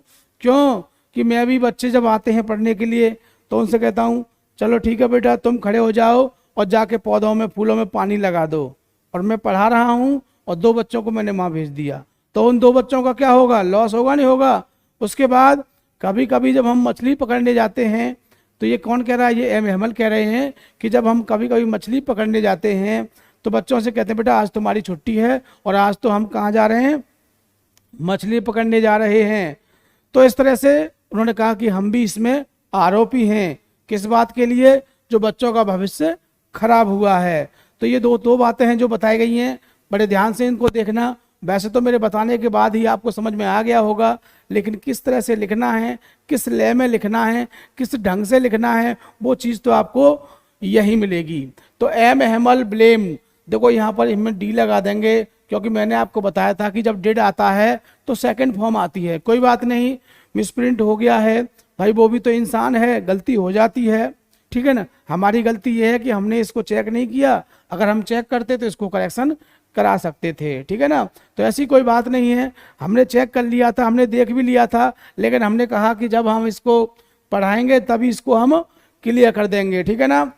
तो समझ गए होंगे कि डेट दिया हो तो क्या होता है, हम उसको सेकंड फॉर्म बदलते हैं और आंसर यहीं से शुरू हो जाएगा आपका पूरा यहाँ तक, तो ऐसे ही खींच ले जाओगे इसको। तो M Hamel blame M Hemal आरोप लगाते हैं द पेरेंट्स, किस पर, माता पिता पर, ऑफ द स्टूडेंट, विद्यार्थियों के माता पिता पर पेरेंट्स आरोप लगाते हैं, फॉर इग्नोरेंस इन स्टडीज, किसमें, पढ़ाई को जो नजरअंदाज करते हैं बच्चे, उसमें किसका दोष होता है, पेरेंट्स का दोष होता है। बिकॉज, क्योंकि, बिकॉज में क्योंकि, और दूसरा क्योंकि का दूसरा वर्ड कौन सा है मुझे कमेंट करके बताएं, बाद में देखूंगा किस किस का सही है। दे वांटेड, वे चाहते हैं, डेट की हिज चिल्ड्रन वर्क, वे क्या चाहते हैं उसके माँ बाप, कि बेटा हमारा काम करे, इन द फॉर्म, कहां पर करे, खेती में करे, फार्म में करे, एंड मिल्स, मिल्स बोले तो आरा मशीन, कि आरा मशीन पे जाके कार्य करे या किसी फार्म में जाके कार्य करे, सो दैट, ताकि, सो दैट मीन्स ताकि, तो सो दैट से भी क्या बनता है बेटा, इससे भी आपका कॉम्प्लेक्स ही बनता है। ये ग्रामर की बातें मैं आपको बता देता हूं। और सो दैट मीन्स होता क्या है, सो दैट मीन्स होता है आपका ताकि, ठीक है ना। दे मे अर्न मोर मनी, तो वो क्या कहते हैं कि वो आरा मशीन पे जाके कार्य करें या किसी फॉर्म में जाके कार्य करें, सो दैट, ताकि, दे वर मे अर्न दे मे अर्न मोर मनी, ताकि वो बहुत ज्यादा पैसा कमा सकें। इस बात के लिए कहते हैं वो कि बहुत ज्यादा पैसा कमा सकें। तो कौन दोषी हैं? माँ बाप दोषी है नहीं है? किसके? इग्नोरेंस ऑफ स्टडी, बच्चे के अध्ययन में बच्चे के जो अध्ययन को नजरअंदाज करते हैं वो कौन करते हैं? माँ बाप हैं। यदि वो कहें बेटा तुझे पैसे की कोई चिंता नहीं है, जितना पैसा चाहिए तुझे पढ़ाई के लिए मैं ला के दूंगा, चाहे इसके लिए मुझे कुछ भी करना पड़े, लेकिन तू बेटा ध्यान से पढ़, अच्छी तरह से पढ़, दोस्तों के साथ मत घूम, बुरे लोगों के साथ मत रहे, खाली मत घूम, कुछ काम मत कर, लेकिन अच्छी तरह से पढ़, मुझे तेरा रिजल्ट चाहिए बढ़िया तरह से। कौन सा? 90+ वाला। और वो कहाँ मिलेगा आपको? स्मार्ट स्टडी क्लास चैनल पर मिलेगा, ठीक है ना। तो वो ये कहें तो बताओ कोई बच्चा पढ़ाई में कमजोर रहेगा? नहीं रहेगा। लेकिन माँ बाप की थिंकिंग क्या होती है? छुट्टियां पड़ गई गर्मी की 1.5 महीने की, तो ये तो है नहीं कि उसको कहीं से कुछ कंप्यूटर सिखवा दें, कहीं कहें कि बेटा 2-1.5 महीने छुट्टी है, कंप्यूटर सीख ले। नहीं, 2 महीने की छुट्टी हो गई है, कोई काम देख ले, 4-4 हज़ार रुपये महीने कमा लेना, ठीक है ना। ऐसी माँ बाप की थिंकिंग होती है। तो बताओ ऐसे बच्चे आगे बढ़ सकते हैं? नहीं बढ़ सकते हैं। इसीलिए क्या करना है? बच्चों से यही कहना है कि बेटा पढ़, तुझे पैसे की कोई चिंता नहीं करनी है, वो काम मेरा है उसे मैं करूंगा, और पढ़ाई का काम तेरा है उसे तुम करो, ठीक। अब क्या हुआ? He also blamed himself. और देखो जो एमएल टीचर हैं वो कहते हैं कि बेटा देखो मैं भी आरोपी हूं। वो अपने आप को भी दोषी मानते हैं। किसके लिए? बच्चों के लिए, कि मैं भी दोषी हूं इनकी शिक्षा में, कि ये शिक्षा में कमजोर रह गए। किस बात से? बिकॉज, क्योंकि ही सेंट देम, क्योंकि वह उन्हें भेज देते थे। कहां पर? वाटर द फ्लावर, फूलों में पानी देने के लिए। तो वह भी उनको फूलों में पानी देने के लिए भेज देते थे। पढ़ाई का टॉपिक चल रहा है, कहा बेटा सचिन जाओ छत पर गमला रखा है उसमें पौधों में पानी दिया हो, बेटा दिनेश तुम जाके ये काम कर लो। तो इस तरह से क्या होगा? दिक्कत होगी नहीं होगी बच्चों की स्टडी में। तो वो स्वयं को भी आरोपी मानते हैं कि मैं भी इस बात के लिए आरोपी हूं कि अध्ययन के टाइम पर, स्टडी के टाइम पर मैं भी बच्चों को पौधों में फूलों में पानी लगाने के लिए भेज देता था। आगे, एंड व्हेन, और जब, he wanted to go fishing, और जब हम कहा, जब हम मछली पकड़ने के लिए जाते थे तो क्या करते थे? He gave them A holiday, उनको हम छुट्टी दे देते थे। क्या करते? कि जब हम मछली पकड़ने जाते थे तो कहा बेटा आज की छुट्टी है और आज हम कहाँ जा रहे हैं? मछली पकड़ने। तो होगा ना होगा विद्यार्थियों का नुकसान, लेकिन हम ऐसा नहीं करते हैं। टाइम 6 o'clock है क्लास का, तो वही रहेगा। हाँ, कोई टेक्निकल इशू हो जाए या कोई ऐसी प्रॉब्लम हो जाए तभी हो सकता है, लेकिन वैसे नहीं हो सकता है। आगे देखिए, सो माने इसीलिए, हिज पेरेंट्स, उसके माता पिता, एंड हेमल, और स्वयं हेमल जो थे, बोथ आर ब्लेम्ड, दोनों ही आरोपी थे, for the ignorance in studies, किसमें? अध्ययन को नजरअंदाज करने में दोनों ही आरोपी थे। तो ये 7वां क्वेश्चन क्या कहता है देख लेते हैं। Important short question type questions, यानी कि शॉर्ट क्वेश्चन टाइप, इसका जो आंसर होता है वो आपको 30 वर्ड में देना होता है, और जिसके एक क्वेश्चन के लिए आपको 4 मार्क्स प्रोवाइड किए जाएंगे। इस तरह से एग्जाम में आपके 3 क्वेश्चन आएंगे, और जिसमें से आपको 3 दिए होंगे, और जिसमें से आपको 2 को ही अटेम्प्ट करना होगा बढ़िया तरह से, ठीक है ना। तो बिल्कुल भी दिक्कत नहीं होगी, बहुत ही बढ़िया तरह से हम एक एक क्वेश्चन को डिस्कस करेंगे। तो शुरू करते हैं। देखिए 7वां क्वेश्चन है आपका ये, क्योंकि हम 6 क्वेश्चन पिछले पार्ट में आपके कंप्लीट करा चुके हैं। हाउ मिस कैसे, हाउ मिस कैसे did M Hamel wish, how did किस प्रकार या कैसे, M Hamel wish his country, तो जो एम हेमल थे उनकी क्या इच्छा थी, क्या इच्छा थी या कैसी इच्छा थी उनकी, before the close of the school, school के क्लोज होने से पहले, यानी स्कूल के बंद होने से पहले एम हेमल की इच्छा कैसी थी, किसके प्रति? हिज कंट्री, यानी कि अपने देश के प्रति। तो कहा जाए तो एम हेमल की अपने देश के प्रति कैसी इच्छा थी, विश मीन्स क्या होता है बेटा, इच्छा होता है। तो और हाउ मीन्स कैसी, तो कैसी इच्छा थी उनकी, कब, before the close the school, school समाप्त होने से पहले, दैट डे मतलब कि उस दिन। जो लास्ट जो लेसन चल रहा था तो उस दिन के बारे में पूछा है कि जो आपके अध्यापक यानी कि एम हेमल थे, उनकी क्या इच्छा थी देश के प्रति क्लास को समाप्त होने से पहले। तो देखिए एम हेमल, देखो हम जो आंसर कराते हैं वो क्वेश्चन बेस पर कराते हैं, क्योंकि क्वेश्चन बेस पर जो आंसर दिए जाते हैं वो 50% आपका आंसर तो क्वेश्चन में से ही मिल जाता है। कहा जाए तो कभी कभी तो 70% मिल जाता है, सिर्फ आपको 30% ही लिखना होता है अपनी तरफ से। तो ये जो तरीका है क्वेश्चन बेस वाला मेरे हिसाब से बहुत ही बढ़िया है और इजी भी है। तो हमको वही काम करना चाहिए जो अच्छा हो और इजी हो। तो M Hemal wished, M Hemal की इच्छा थी, हिज कंट्री क्या है, उनका देश, before the close of the school that day, यानी कि उस दिन स्कूल बंद होने से पहले एम हेमल की इच्छा क्या थी, तो एम हेमल की इच्छा थी यानी उस दिन स्कूल को बंद होने से पहले देश के प्रति एम हेमल की इच्छा थी कि, डेट मीन्स क्या होता है बेटा, की, यानी एम हेमल की इच्छा थी कि। तो देखो ज्यादातर जो हम क्वेश्चन में से जो आंसर लेते हैं वो या तो आपका दैट शब्द से जोड़ा जाता है, कभी कभी एंड से भी जुड़ जाता है, और ज्यादातर आपका बिकॉज से जोड़ा जाता है। तो ये 3 वर्ड तो आपको बहुत ही अच्छी तरह से याद रखने हैं, क्योंकि क्वेश्चन बेस पर जो आंसर बनता है वो ज्यादातर इन शब्दों से ही जोड़ा जाता है। कि M Hemal turned, M Hemal मुड़े, टर्न मीन्स क्या होता है, मुड़ना। जैसे हम इधर चल रहे हैं और इधर घूम गए तो उसको क्या बोलते हैं, मुड़ना। इधर से आए और इधर ब्लैक बोर्ड की तरफ घूम गए तो इसको टर्न बोलते हैं। तो M Hamel turn to the blackboard, तो एम हेमल जो थे, अध्यापक जो थे, उनके टीचर जो थे, वो ब्लैक बोर्ड की तरफ मुड़े, यानी ब्लैक बोर्ड की तरफ मुड़ गए।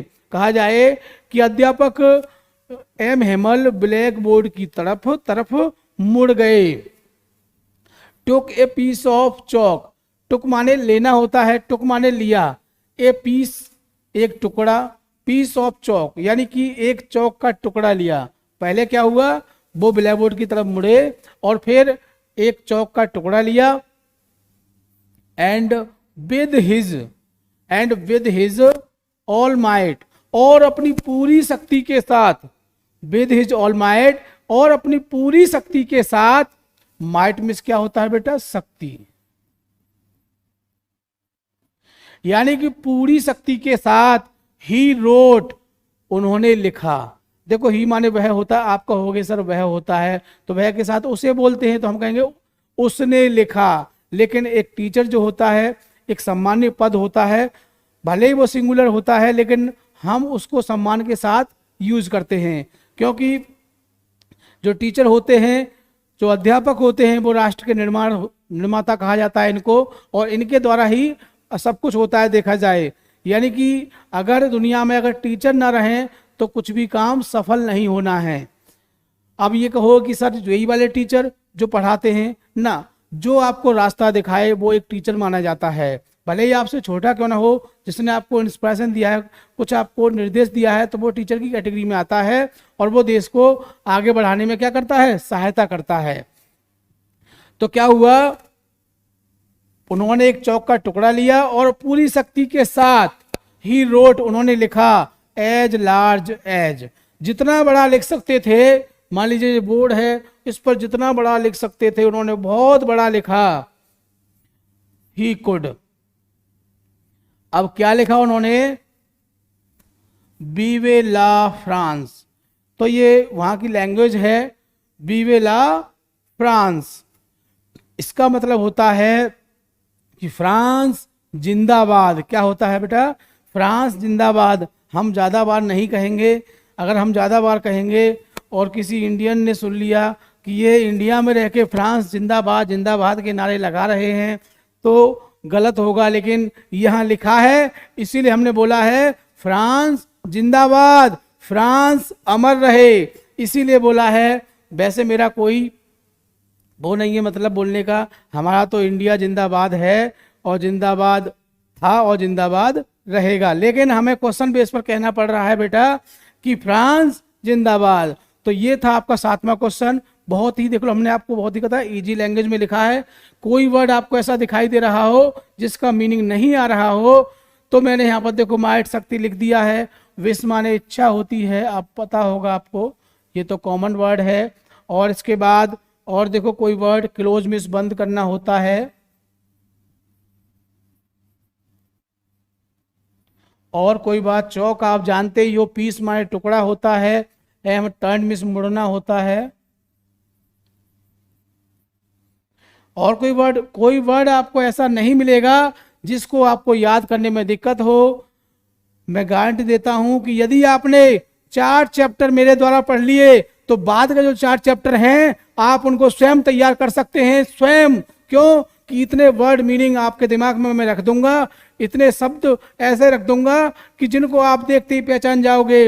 यदि आपने, मैं गारंटी देता हूं कि 4 चैप्टर, सिर्फ 4 चैप्टर आप ध्यान से मेरे साथ पढ़ लीजिए, 5, 6, 7, 8 जो बाकी चैप्टर हैं आप उनको स्वयं कर सकते हैं, स्वयं। क्यों? क्योंकि उसके जो वर्ड मीनिंग है वो इर्द गिर्द वही घूमते रहते हैं, कुछ ही वर्ड आते हैं। तो 4 चैप्टर पढ़ने के बाद अगले जो 5वां चैप्टर आएगा उसमें मुश्किल से आपको 10 या 12 शब्द ऐसे मिलेंगे जिनका आपको मीनिंग नहीं आएगा। उसके लिए हम तैयार हैं, ठीक है ना? तो आपको बिल्कुल परेशान नहीं होना है, बिल्कुल टेंशन नहीं लेनी है। अब के कह दिया है क्या 90+ के पार जाना है तो जाना है बेटा। तो देखिए अगला क्वेश्चन देख लेते हैं। 8वां क्वेश्चन क्या कहता है? Why did French praise? Why means क्यों। इन वर्डों का मीनिंग पता होना चाहिए। क्यों कि मीनिंग नहीं पता होगा तो कुछ भी नहीं है, सब कुछ मीनिंग का ही तो खेल है। तो वाई मीन्स क्या होता है बेटा? क्यों होता है। वाई मीन्स क्यों। डिड फ्रेंच, प्रेज मीन्स होता है प्रशंसा करना।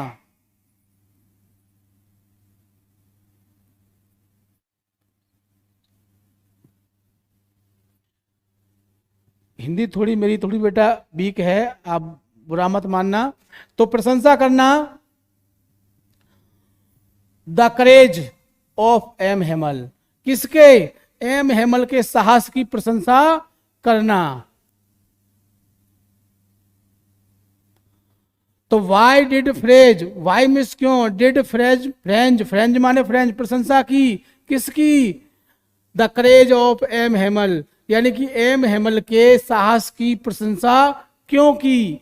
अब देखो समझ गए होंगे, शॉर्ट क्वेश्चन में एक बात पूछी जाती है, लॉन्ग क्वेश्चन में 2 बातें पूछी जाती हैं, बस इतना ही अंतर है ना, और तो कोई अंतर नहीं है। वो 4 नंबर का होता है और वो 7 नंबर का होता है। देखा जाए तो उसमें 1 नंबर और कम मिल रहा है हमको लॉन्ग क्वेश्चन में। क्यों कि 2 बातें पूछी जाती हैं और इसमें शॉर्ट में 1 बात पूछी जाती है।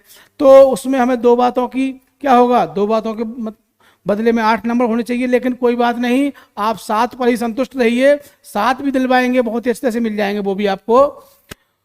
तो why did French praise, French ने क्यों प्रशंसा की the courage of M Hamel, M Hamel के साहस की। तो देखते हैं, तो फ्रेंच प्रेज्ड, फ्रेंच ने क्या किया?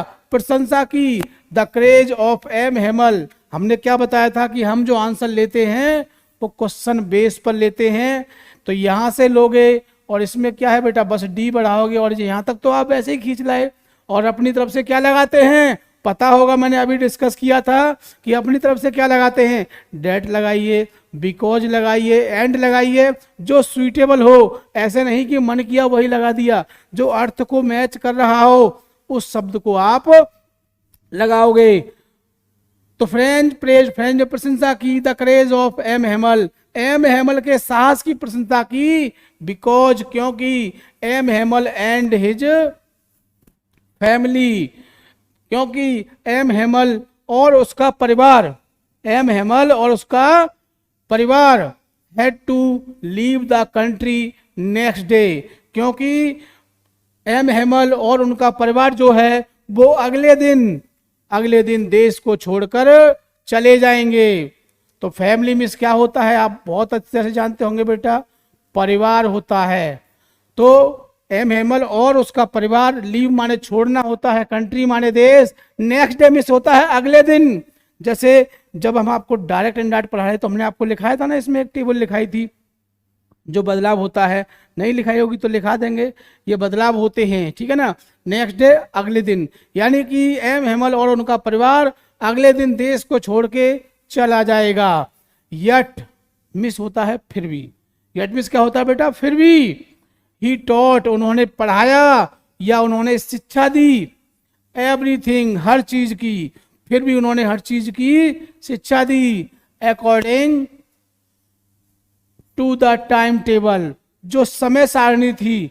यानी कि अब हम समय सारणी होती है सभी की, हम पढ़ा रहे हैं कितने बजे, 6 o'clock। फिजिक्स वाले पढ़ाएंगे अपने टाइम पर, साइंस और मैथ वाले पढ़ाएंगे अपने टाइम पर, सबका टाइम टेबल होता है। अगर इसी क्लास को हम 6 की बजाय 8 बजे शुरू करें तो क्या होगा, आपको कष्ट होगा नहीं होगा कि 6 की बोल के 8 बजे शुरू किया। तो एक समय सीमा होती है, एक समय सारणी होती है, टाइम टेबल होती है। यदि हम टाइम टेबल के हिसाब से चलेंगे तो हर चीज़ हमारी बिल्कुल सही रो में रहेगी, सही ले में रहेगी, कोई दिक्कत नहीं होगी। ठीक बेटा। तो क्या हुआ कि क्या हुआ, यट फिर भी, ही टॉट उन्होंने पढ़ाया, एवरीथिंग माने सब कुछ पढ़ाया, अकॉर्डिंग माने के अनुसार, टू द टाइम टेबल किसके अनुसार, समय सारणी के अनुसार उन्होंने पढ़ाया बेटा, एंड विद ग्रेट पेशेंस और बड़े धैर्य के साथ पढ़ाया। जैसे कि एक पढ़ाना ये भी होता है कि धीरे धीरे, अब बेटा समझ में आ गया, हाँ आ गया होगा, ठीक है पढ़ लेना पड़ेगा, इस तरह से नहीं, बड़े धैर्य के साथ। जैसे ही टॉट एवरीथिंग उन्होंने सब कुछ सिखाया, सब कुछ पढ़ाया, according to the time table किसके अनुसार, समय सारणी के अनुसार पढ़ाया, विद ग्रेट पेशेंस महान धैर्य के साथ। महान धैर्य यह होता है कि गला खराब है फिर भी कोशिश कर रहे हैं तेज तेज पढ़ाने की, इसको बोलते हैं बेटा धैर्य। धैर्य मतलब कि हम चाहते हैं कि आपका फ्यूचर ग्रो हो, इसीलिए हम तेज तेज बोल रहे हैं ताकि आपकी समझ में अच्छी तरह से आ सके। And he was going to leave, and he was going to leave और वह जा रहे थे छोड़कर, क्या, हिज रेसिडेंस अपने आवास को, और अपने आवास को छोड़ के जा रहे थे, जहां रहते थे वहां छोड़ के जा रहे थे। क्योंकि आपको पता है एम हेमल जो थे वो एक फ्रेंच टीचर थे, फ्रेंच भाषा के, और अब वहां पर क्या है, अब वहां जर्मन भाषा पढ़ाई जाएगी क्योंकि जर्मनी का वहां अधिकार हो चुका था। आपने कहानी देखी थी। गार्डन और क्या छोड़ के जा रहे थे बेटा, बगीचा छोड़ के जा रहे थे, एंड द स्कूल और स्कूल को भी छोड़ के जा रहे थे। वेयर मिस जहां, वेयर मिस क्या होता है बेटा, जहां। ये आपका कॉम्प्लेक्स सेंटेंस बन रहा है, क्या बन रहा है, कॉम्प्लेक्स सेंटेंस बन रहा है। क्योंकि जो कॉम्प्लेक्स सेंटेंस होते हैं वो किससे जोड़े जाते हैं, वो इन जो ये शब्द हैं आपके, इन शब्दों से ही जोड़े जाते हैं। जो ये शब्द हैं वेयर हैं, वैन हैं, तो ये आपके रिलेटिव प्रोनाउन और रिलेटिव एडवर्ब होते हैं। क्या होते हैं बेटा, ये रिलेटिव प्रोनाउन अलग होते हैं, और ये आपके रिलेटिव एडवर्ब होते हैं, ये वेयर, वैन, वाई, हाउ, ये होते हैं। तो इनसे भी जोड़ा जाता है, और जिनसे क्या बनता है, इनसे बेटा कॉम्प्लेक्स बनता है। ठीक है ना। तो ध्यान रखना कि दो वाक्य जब किसी क्वेश्चन वर्ड से जोड़े जाते हैं, और क्वेश्चन वर्ड भी निश्चित होते हैं। अब आप कहोगे कि अब रिलेटिव प्रोनाउन कैसे होते हैं, तो हु, हुम, हुज, दैट, विच। मैं यहाँ पर एक लाइन में लिख देता हूं, हु, हुम, दैट और विच। ये क्या होते हैं, ये होते हैं आपके रिलेटिव प्रोनाउन। और अब इससे जो बाकी बच गए वो क्या होते हैं, वो हमारे रिलेटिव एडवर्ब होते हैं। तो ये किसके अंतर्गत आता है बेटा, ये रिलेटिव एडवर्ब के अंतर्गत आता है। तो परेशान नहीं होना है, ग्रामर का भी आपका हर टॉपिक क्लियर करेंगे। ये मैंने आपको क्यों बताया है, क्योंकि जब मैं आपको ग्रामर का सेशन पढ़ाऊंगा तो ये चीज़ सामने आएगी, तो मैं इस बात को कह दूंगा कि मैंने जब आपको जो आपका लास्ट लेसन है उसके में शॉर्ट क्वेश्चन पढ़ा रहा था, तो बेटा मैंने आपको बताया था उसमें एक सेंटेंस आया था जहां पर वेयर से 2 वाक्यों को जुड़ रहा था। तो इस तरह से ये हमारे कॉम्प्लेक्स बनते हैं, ये भी बात आपको याद आसानी से आ जाएगी। तो क्या हुआ, वो अपना जो निवास, रेजिडेंस क्या होता है, निवास, जहां पर हम रहते हैं, आप भी रहते हैं, आपका भी रेजिडेंस होगा, ठीक है ना। तो और क्या है, गार्डन, बाग या बगीचा कह सकते हैं, स्कूल छोड़ के जा रहे थे, वेयर मिस जहां, ही पास्ड उन्होंने बिताए थे, जहां उन्होंने बिताए थे, हिज 40 ईयर्स, कितने ईयर्स बेटा, 40 साल बिताए थे जहां पर, ऑफ द लाइफ, किस चीज के, जीवन के, यानी जहां पर जीवन के 40 साल बिताए थे उस स्थान को छोड़कर जाना पड़ रहा है।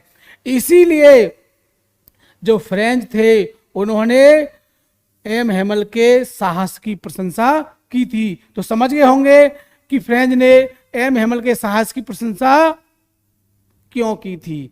तो इस क्वेश्चन को बहुत ही अच्छी तरह से आप याद करोगे।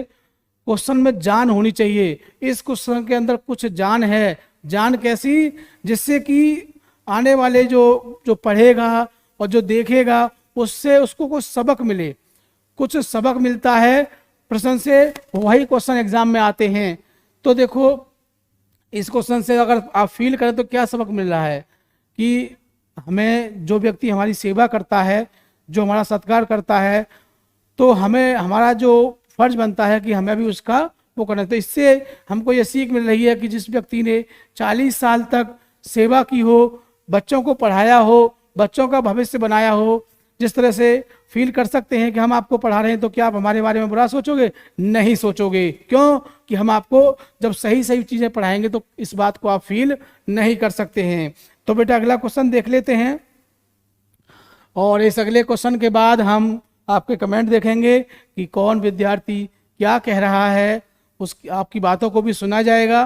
क्योंकि जब तक हम आपकी बातों को नहीं सुनेंगे और आपके हिसाब से नहीं चलेंगे तो हमारा भी चलना गलत है। क्योंकि पता नहीं आपके माइंड में क्या चल रहा है, तो हम आपकी सुने और आप हमारी सुने, यही एक सही तरीका होता है, ठीक है। तो लाइव का मतलब यही होता है बेटा कि एट ए टाइम आपकी बातों को सुनना और उनका आउटपुट देना।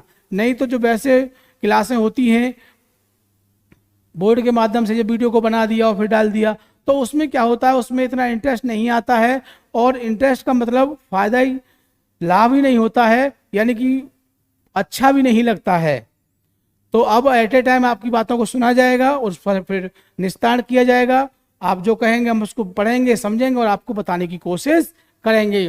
तो अगला क्वेश्चन देखते हैं, ये भी बहुत अच्छा क्वेश्चन है और हो सकता है कि सन 2023 में आपको देखने को मिल जाए। तो बढ़िया तरह से याद करना है, और मेरा उद्देश्य यही है कि क्वेश्चन आप ऐसे करें कि भविष्य में यदि आप टीचर बने तो बच्चे कहें कि हाँ वाकई में ही कहीं से आपने कुछ सीखा है। जैसे हमसे कहते हैं ना कि हाँ सर आपने वाकई में ही बहुत अच्छा सीखा है। तो इसी तरह से, और देखो हमारे साइंस के जो टीचर हैं दिनेश सर, वो भी गजब पढ़ाते हैं। वैसे मैंने कभी जो फिजिक्स केमिस्ट्री वगैरह पढ़ी नहीं है, क्योंकि उस समय एक ऑप्शन होता था कि या तो आप साइंस लें या ज्योग्राफी लें। तो हमने ज्योग्राफी के साथ इंग्लिश लिया था और साइंस हमने नहीं पढ़ा था। लेकिन जब मैं उनकी क्लास को देखता हूँ तो मुझे बड़ा दुख होता है कि मैंने साइंस क्यों नहीं पढ़ी। यदि मैं साइंस पढ़ता तो सर की जैसी क्लासें देखकर आगे बढ़ सकता था, ठीक है। बट अब हमें पीछे नहीं मुड़ना है, हमें सिर्फ आगे चलना है, और आपको भी क्या करना है, सिर्फ आगे ही चलना है। पीछे जो हो गया सो हो गया, आगे अच्छा करने की कोशिश करनी चाहिए। क्योंकि जब आपका वर्तमान सही रहेगा तो फ्यूचर तो ऑटोमेटिक बन ही जाता है। तो देखिए क्वेश्चन देखते हैं, नवा क्वेश्चन है, बहुत ही अच्छा क्वेश्चन है। What did M Hamel observe और नोटिस, ये दोनों वर्डों में से कोई सा भी वर्ड आ सकता है, ठीक है। इसलिए मैंने यहाँ पर दोनों वर्ड दे दिए हैं, बट एग्जाम में जब क्वेश्चन आएगा तो आपको एक ही वर्ड मिलेगा। मैंने क्यों दे दिया है कि एग्जाम में दे दिया ऑब्जर्व और आपने ऑब्जर्व दे दिया और हमने आपको सिर्फ समझाया नोटिस, तो आप कहोगे सर ये तो क्वेश्चन अलग है। इसलिए हमने दोनों ही वर्ड लिख दिए हैं, ऑब्जर्व भी आ सकता है, नोटिस भी आ सकता है, जो भी आए यही आंसर लिखना है, ठीक है। तो what did the M Hamel observe, यानी कि ऑब्जर्व ने, आई मीन हेमल ने क्या गौर किया? ऑब्जर्व मीन्स क्या होता है? गौर करना या फिर ध्यान देना। ध्यान देना बेटा या फिर गौर करना। तो देखो इसमें देखा जाए तो यही एक वर्ड है, इसका मीनिंग आपकी समझ में आ गया, मैं गारंटी देता हूं आंसर तो आप स्वयं लिख दोगे, क्योंकि आपने चैप्टर की हिंदी को बहुत ही अच्छी तरह से पढ़ा है, बहुत ही बढ़िया तरह से पढ़ा है। तो आपको पता होगा कि एम हेमल ने क्या गौर किया था।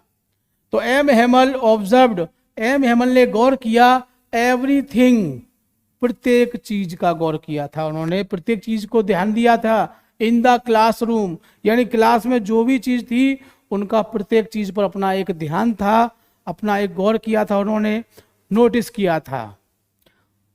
एंड ही नोटिस्ड, और उन्होंने ध्यान दिया था डेस्क, किस पर? डेस्क पर। एंड ब्रांचेज, और बेंचों पर। द वॉलनट ट्रीज, जो अखरोट के पेड़ थे उनको भी देखा था। इन द गार्डन, कहां पर? बगीचे में। एंड द अदर थिंग्स, और दूसरी चीजें, और दूसरी वस्तुएं, और दूसरी चीजें। ही वांटेड, वह चाहते थे। To fixed in his mind, कि और जो दूसरी चीजें हैं वो उनके मस्तिष्क में फिट बैठ जाएं या अच्छी तरह से समझ में आ जाएं। तो उनका क्या था कि इन चीज़ों को बड़ी अच्छी तरह से ध्यान रखते थे कि क्लास में क्या है, किस चीज़ की कमी है, कौन सा बच्चा कितना परेशान है, कौन सा बच्चा नहीं आया है, क्लास शुरू हो चुकी है, आज कौन सा बच्चा एब्सेंट है, आज क्लास में किस चीज़ की कमी है, बगीचे में कोई दिक्कत तो नहीं है, ठीक है ना। तो इन चीज़ों का वो अच्छी तरह से ध्यान रखते थे, इसी बात को इसमें बताया गया है, ठीक है। आगे चलते हैं, अगला क्वेश्चन देखते हैं बेटा। क्वेश्चन नंबर 10, क्वेश्चन नंबर 10 बहुत अच्छा क्वेश्चन है ये भी। क्वेश्चन में आपको वही करा रहा हूं जो मुझे लगता है कि सन 2023 में आपको देखने को मिल सकते हैं, ठीक है। और क्वेश्चन भी आपको खूब में भरपूर करा रहा हूं, जिससे कि एग्जाम टाइम पर जब मैं हम कह सकें कि ये 3 क्वेश्चन कर लीजिए, ये 2 क्वेश्चन कर लीजिए, ये 4 क्वेश्चन कर लीजिए, इन्हीं में से आपको 2 क्वेश्चन मिल जाएंगे। इसीलिए क्योंकि अभी देखो शुरुआती का टाइम है, अभी आप जितना ज़्यादा याद कर लोगे उतना ही आपको बेनिफिट मिलेगा, क्योंकि समय आपके पास अभी है। इसीलिए जितने भी क्वेश्चन हैं सबको एकदम धुन के फेंक दो, जैसे रुई को धुन देते हैं ना, एक एक उसका जो कण अलग अलग बिखर जाता है, सेम कंडीशन आप भी इन क्वेश्चनों को ऐसे ही रट के फेंक दो, ऐसे ही याद करके फेंक दो कि जब भी आप थिंक करें आपके माइंड से बाहर निकल के आ जाएं। डिड मिस क्या? अब देखो एचबी शुरू में आई है तो क्या तो हमको शुरू में लगाना पड़ेगा। Did French recite, did French recite, recite means क्या होता है? बोलना या कहना कह सकते हो, या बताना कह सकते हो। डिड फ्रेंच रिसाइट, क्या फ्रेंच ने बताए?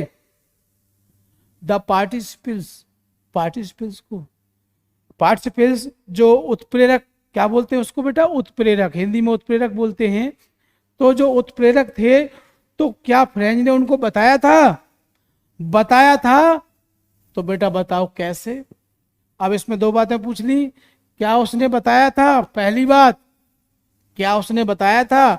डिड आई मीन कोई एचबी जब शुरू में आती है तो हम जब उसका हिंदी मीनिंग करते हैं तो हम क्या शब्द शुरू में लगाते हैं बेटा? तो एक बार बोल लेते हैं, क्या फ्रेंच ने बताया? मतलब पढ़ाने के बाद आपके कमेंट देखेंगे कि कौन बच्चा क्या कह रहा है, और आपकी बातों को सुना जाएगा और फिर उसके बारे में थिंक किया जाएगा और आपको एट ए टाइम बताया भी जाएगा, ठीक है। बस हमारी बात आपको याद रखनी है, हम आपकी बात याद रखेंगे, आपको हमारी बात याद रखनी है। कौन सी बात? चलो बता देते हैं कि जो वीडियो है उसको लाइक या शेयर करना नहीं भूलना है। जितने भी तुम्हारे जानने वाले हैं कहीं भी हों, पूरी यूपी में कहीं भी हों आपके जानने वाले, आप उनको हमारा लिंक शेयर कर दें उनके लिए, और कहें कि यदि आपको इंग्लिश अच्छी तरह समझनी है, इंग्लिश ही क्या, total subject for intermediate, intermediate के लिए एक भी सब्जेक्ट आपको बढ़िया तरह समझना है तो स्मार्ट स्टडी चैनल को ज्वाइन कर लें। वीडियोस फ्री ऑफ कॉस्ट दी जाती हैं आपको बढ़िया तरह से, और अपनी तैयारी बढ़िया तरह से करें और अपना स्कोर अच्छी तरह से बढ़ाएं। ठीक है, तो लाइक या शेयर करना नहीं भूलना है और लाइक शेयर करते रहा करें। जैसे आपको थोड़ा सा समय मिला करे कर दिया करें, हम भी आपको समय दे दिया करेंगे बीच बीच में। ठीक है, तो अब आंसर देखते हैं। फ्रेंच डिड नॉट रिसाइट, यानी कि फ्रेंच ने गौर नहीं किया, फ्रेंच ने ध्यान नहीं दिया। Recite, sorry, French did not recite. Recite means क्या होता है, मैंने बताया था बोलना होता है। क्या होता है, बोलना।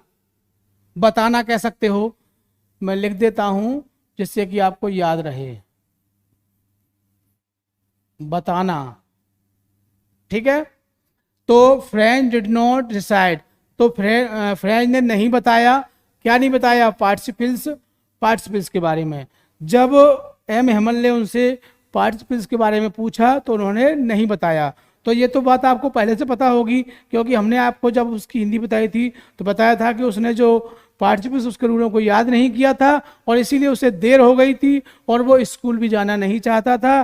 कह रहा था आज तो घर के बाहर ही मजे लूंगा, आनंद लूंगा घर के बाहर ही, आप स्कूल जाना ही नहीं है क्योंकि मुझे पार्टिसिपल याद ही नहीं है। ठीक है, तो ये उसकी थिंकिंग थी। तो French did not decide, French ने नहीं बताया द पार्टिसिपल, किसको, पार्टिसिपल को बिल्कुल नहीं बताया, या पार्टिसिपल पर बिल्कुल भी नहीं बोला, आप ऐसे कह सकते हैं। बिकॉज, देखो मेरा कहने का मतलब क्या है कि एग्जाम में आपको उसकी हिंदी नहीं लिखनी है, आपको इसका अर्थ सिद्ध करना है जिससे कि आपकी समझ में आ जाए।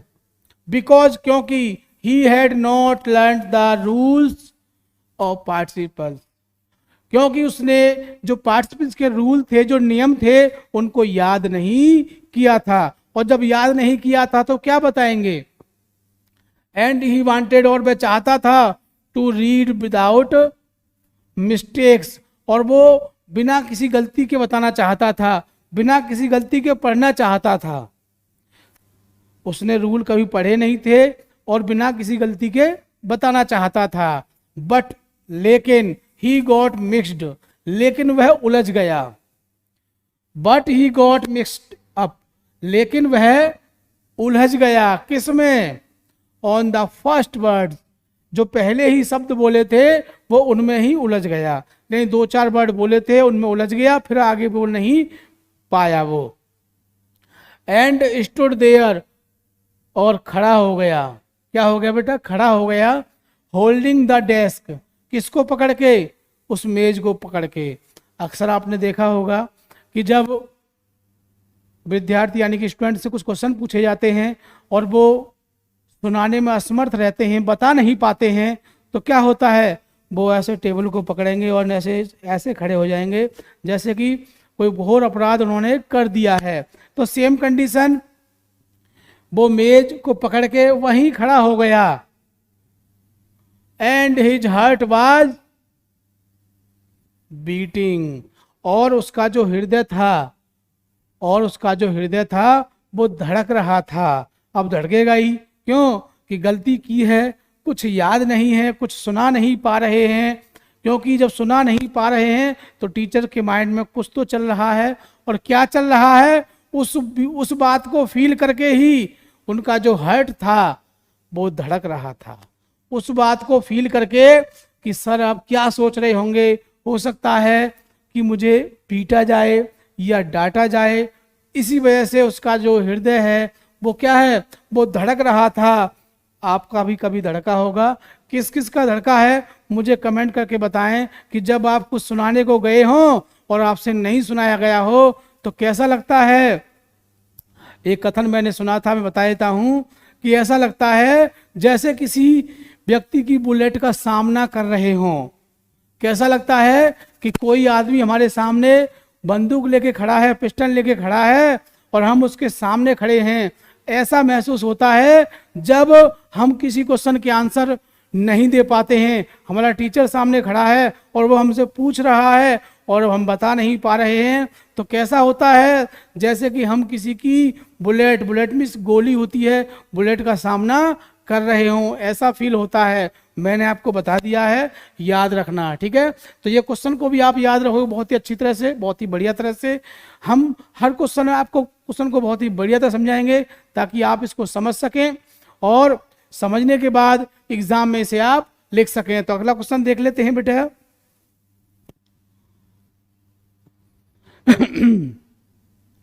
क्वेश्चन नंबर 11 क्या कहता है?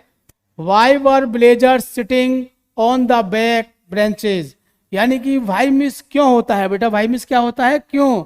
वर द ब्लेजर्स, गांव वाले, सिटिंग माने बैठे हुए थे, ऑन द बैक ब्रांचेज, पीछे की सीटों पर, यानी गांव वाले पीछे की सीटों पर क्यों बैठे हुए थे? गांव वाले पीछे की सीटों पर क्यों बैठे हुए थे? Of the class that day, किसकी? जो क्लास की जो पीछे की सीटें हैं, अक्सर क्या होता है स्कूल्स में क्लासें बड़ी बड़ी होती हैं और बच्चे जब कम होते हैं तो पीछे की सीटें क्या होती हैं बेटा? वो खाली पड़ी रहती हैं। तो उन्हीं खाली सीटों पर गांव के लोग बैठे हुए थे। अब आपसे पूछा है, बताओ बेटा क्यों बैठे हुए थे? डेट डे मिस क्या होता है बेटा? उस दिन, ठीक, उस दिन जो गांव के लोग थे वो क्लास की जो पीछे की सीटें होती हैं उन पर क्यों बैठे हुए थे? तो आपको पता है क्यों बैठे हुए थे। हमने हिंदी बहुत ही अच्छी तरह समझाई थी, आंसर भी समझ लेते हैं। ब्लेजर्स वर, और हमने आपको एक बात बताई थी, हमारी बात को मत भूलना। एग्जाम टाइम पर एग्जाम हॉल में बैठे हुए हैं, हमारी एक बात को मत भूलना, चाहे भले ही आपको आंसर याद ना हो, लेकिन आंसर जो लिखोगे आप उसका वो क्वेश्चन बेस पर लिखना, क्योंकि ऐसा आंसर हमेशा सबसे अच्छा माना जाता है और यहाँ तक कि ऐसे आंसर पर पूरे पूरे मार्क्स भी मिल जाते हैं। तो वही बात यहाँ से शुरू करेंगे बेटा, क्वेश्चन में से ही, क्योंकि मेरा अपना तरीका है, मेरा अपना मानना है कि इस तरह से जब हम आंसर लिखते हैं तो हमारा कम से कम 70% आंसर लिख जाता है और 30% हम अपने माइंड से सोचना पड़ता है और माइंड से सोच के उसको हम बहुत ही आसानी से कर सकते हैं। तो बेटा तो यहाँ से लेंगे ब्लेज, और देखो ये वर उठ के कहाँ जाएगा? यहाँ आ जाएगा। तो blazers were sitting on the back benches of the class that day, यानी कि जो गांव के लोग थे, जो क्लास की खाली सीटें बची हुई थी, उन पर उस दिन बैठे हुए थे। अब क्यों बैठे हुए थे देखो देखते हैं। तो blazer were sitting on the back branches, अब यहाँ तक आपका आंसर कहाँ से हो गया बेटा? क्वेश्चन में से ही हो गया। अब थोड़ा सा आपको थिंक करना है, लिख देना है, हो गया आंसर, हो गए 4 नंबर पूरे पक्के। बताओ क्या दिक्कत है? अरे हमारी क्लास को एक बार देख जाना अच्छी तरह से, हम गारंटी देते हैं किसी बुक का क्वेश्चन आपका एक भी नहीं रहेगा और इसके साथ साथ ग्रामर का भी क्वेश्चन आपका एक भी नहीं छोड़ेंगे हम। सिर्फ आपको ध्यान से देखना है, समझना है और लाइक या शेयर भी करना है बेटा। तो देखिए बिकॉज में क्या होता है, क्योंकि दे वांटेड, वे चाहते थे, क्या चाहते थे? थैंक मिस बेटा धन्यवाद देना, क्योंकि वे धन्यवाद देना चाहते थे। किसका? एम हेमल का। अब एम हेमल का धन्यवाद क्यों देंगे ये बात हम आपको बार बार नहीं बताएंगे। क्यों देंगे बेटा? लिखा हुआ है, देख लेना बेटा। फॉर हिज लॉन्ग सर्विस, अब मैंने जो बड़ी सी बात थी उसको छोटे में सिमट दिया है। बड़ी सी बात क्या थी कि उन्होंने 40 साल तक हमारे देश की सेवा की थी, ये बात थी, लेकिन मैंने उसको क्या कर दिया है? लॉन्ग सर्विस, क्योंकि मेरा अपना एक तरीका है कि हर क्वेश्चन के आंसर में कुछ ना कुछ चेंजमेंट होना चाहिए, या कि सामने वाले को ऐसा फील ना हो कि उसका भी ऐसा ही था, उसका भी ऐसा ही था, मोहन का भी ऐसा ही था, दिनेश का भी ऐसा ही था, सचिन का भी ऐसा ही था, क्या इन बच्चों ने आपस में कहीं चीटिंग तो नहीं कर ली, ऐसा फील ना हो सके उसके माइंड में। इसलिए मैंने हर क्वेश्चन का जो टॉपिक है वो अपने हिसाब से मेंटेन किया है ताकि आप उसको समझें और याद कर सकें। तो धन्यवाद दिया था एम हेमल का फॉर हिज लॉन्ग सर्विस, एक लंबी सेवा के लिए इन द स्कूल, क्योंकि उन्होंने स्कूल में एक लंबे समय तक सेवा की थी, इसीलिए वो लोग एम हेमल का धन्यवाद देने के लिए उन कुर्सियों पर पीछे बैठे थे। बताओ क्या है इस क्वेश्चन में? कुछ भी नहीं है, बहुत ही आसानी से कर सकते हैं। अगला क्वेश्चन देख लेते हैं बेटा। हु माने कौन? पता है? अरे पुरानी बातें हैं, छोटी छोटी क्लासों में आपने देखा होगा हु माने में क्या होता है? कौन होता है। लेकिन ध्यान रखना बेटा, हु वाला जो शब्द होता है, हु वाला जो टेंशन होता है, सेंटेंस होता है, वो टेंशन भी देता है, आप एक्टिव पैसिव में देखना, इसका जो तरीका है अलग होता है।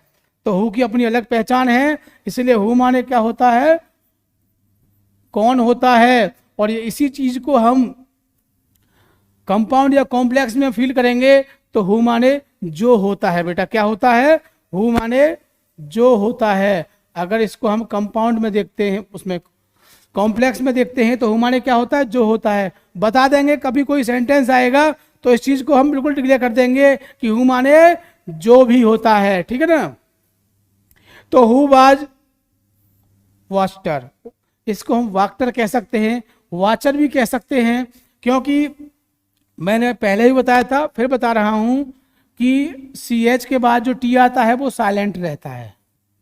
तो क्या कहेंगे इसको, वाचर कहेंगे। क्या कहेंगे बेटा, इसको वाचर कहेंगे। एक नियम में ये होता है कि T से पहले CH आ जाए तो CH को फिर का बोलते हैं, चा नहीं बोलते हैं, इसको का बोलते हैं।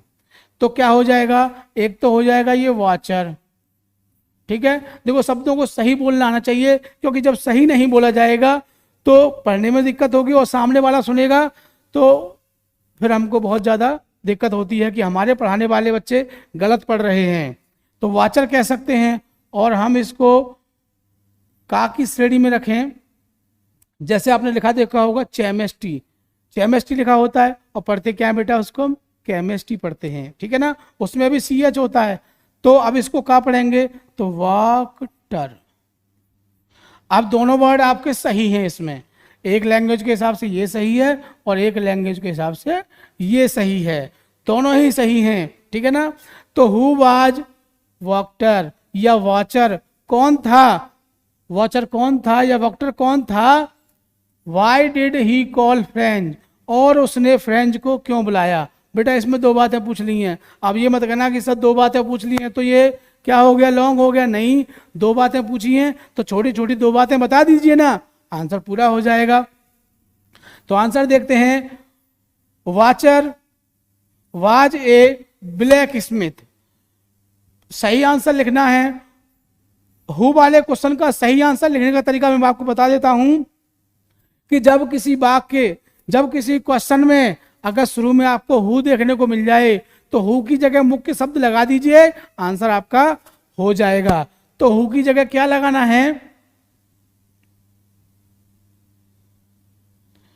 और अच्छी तरह से बनाना है तो और बढ़िया तरह से बना सकते हैं। जैसे कि Wachter was a blacksmith, blacksmith कौन था, वो वाचर कौन था, तो वाचर वाज ब्लैक स्मिथ, वो क्या था, वो एक लोहार था बेटा। क्या था, लोहार था। यानी जो वाचर जो था वो एक कौन था बेटा, वो एक लोहार था। ही कॉल्ड फ्रेंच, उसने फ्रेंच को बुलाया, उसने फ्रेंच को बुलाया। बिकॉज, क्योंकि, वही बात आ गई, क्योंकि, डेट, एंड, ये सब तो आपको दिमाग में ऐसे रखने हैं कि ये बस कुछ कहो मत। मेरी बात याद रखना, 4 चैप्टर होने के बाद 5वां चैप्टर अगर आपसे स्वयं नहीं करवा दिया तो ठीक है। तो ही वांटेड टू टेल, वह उसे बताना चाहते थे, फ्रेंच, किसको, वह जो ब्लैक स्मिथ था वह उसको बताना चाहता था, डेट मिस होता है कि, ही वॉज नॉट लेट, वह उसको बताना चाहता था, उसने उसको बुलाया था और उसको बताना चाहता था कि उसे देर नहीं हुई है। टू द स्कूल, किसके लिए, स्कूल के लिए उसे देर नहीं हुई है। So he should not run as fast, इसीलिए उसे इतनी तेज नहीं दौड़ना चाहिए। या उन्होंने क्या कहा कि उसे अभी स्कूल के लिए देर नहीं हुई है और उसे इतनी तेज नहीं दौड़ना चाहिए, क्योंकि हो सकता है कि गिर भी जाए, और नन्हा था, छोटा ही तो था फ्रेंच, आपने पढ़ा होगा। तो वाक्टर वाज ए ब्लैक स्मिथ, वाक्टर जो था वो क्या था, एक ब्लैक स्मिथ था, एक लोहार था। ही कॉल्ड फ्रेंच, उसने फ्रेंच को बुलाया, बिकॉज, क्योंकि, ही वांटेड, वह चाहता था, टू टेल माने बताना, किसको बताना, फ्रेंच, वह फ्रेंच को बताना चाहता था, डेट माने की, he was not late to school, की मुझे स्कूल के लिए देर नहीं हुई है, देर नहीं हुई है। तो बेटा लेट माने क्या होता है, देर, टू स्कूल, स्कूल के लिए। सो इसीलिए he should not run as fast, इसीलिए उसको इतनी तेज नहीं दौड़ना चाहिए, इतना तेज नहीं दौड़ना चाहिए। तो समझ गए होंगे, बहुत ही अच्छी तरह से बताओ। कोई वर्ड इसमें ऐसा है मीनिंग आपको समझने में दिक्कत हो, ये भी है, ये ब्लैक स्मिथ एक शब्द यही आया है तो इसका मतलब आपको पहले से पता होगा कि ब्लैक स्मिथ क्या होता है, लोहार होता है। ही कॉल्ड फ्रेंच बिकॉज, वही पुराने शब्द हैं घिसे पिटे, एक बार पढ़ लेना और आगे वही चलते रहेंगे। आगे देखते हैं अगला क्वेश्चन। कहा जाए तो मेरे हिसाब से ये लास्ट क्वेश्चन है। कौन सा है बेटा, लास्ट क्वेश्चन है। और इसके बाद आपका जो पहला चैप्टर है द लास्ट लेसन, ये समाप्त हो जाएगा।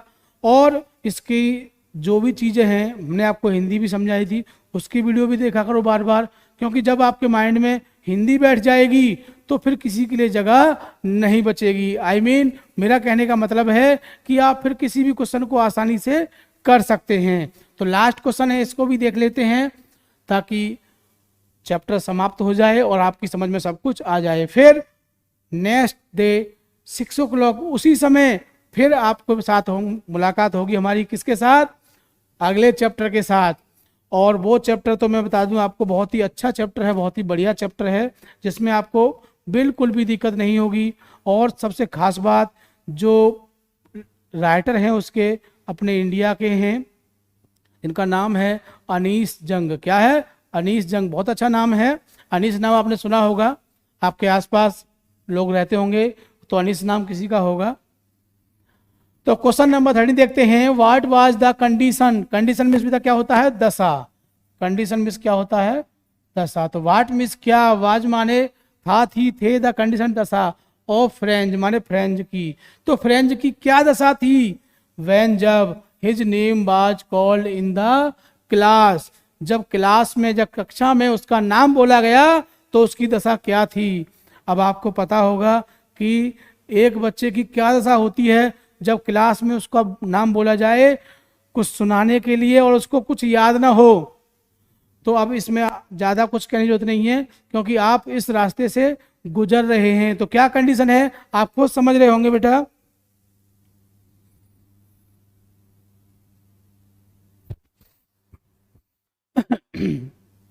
तो देखो, देख लेते हैं आंसर को। वैन माने जब। अब देखो इसको भी हमने बताया ना, यहीं से शुरू करते हैं, यहाँ से वैन से ले लेंगे। अगर बीच में कोई क्वेश्चन वर्ड आ जाता है, और क्वेश्चन वर्ड भी क्या होना चाहिए, वैन होना चाहिए बेटा। क्या होना चाहिए, वैन। तो हम उस आंसर को वैन से शुरू कर सकते हैं। तो वैन,